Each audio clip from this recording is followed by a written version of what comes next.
नमस्कार गाववासियांनो, आज 30 तारीख आहे. 15 ऑगस्टला ग्रामसभा घेण्यात येणार होती, पण ते पोस्टपोन करून शासनाच्या GRनुसार म्हणजे सरपंच साहेबांनी असा नोटीस काढला की शासनाच्या GRनुसार 15 तारखेची ग्रामसभा 21 तारखेला घेण्यात यावी आणि 11 वाजताचा टायमिंग दिला होता. आणि 11 वाजून आता 5 मिनिटं झाले, तरी पण अजूनपर्यंत ना ग्रामपंचायतचे कोणी सदस्य आहे ना सरपंच साहेब आहे आणि गावातली मंडळी जमलेली आहे ग्रामपंचायतमध्ये.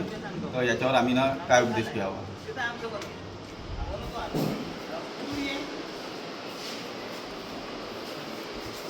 सरपंच कक्षाचा दरवाजा बंद आहे.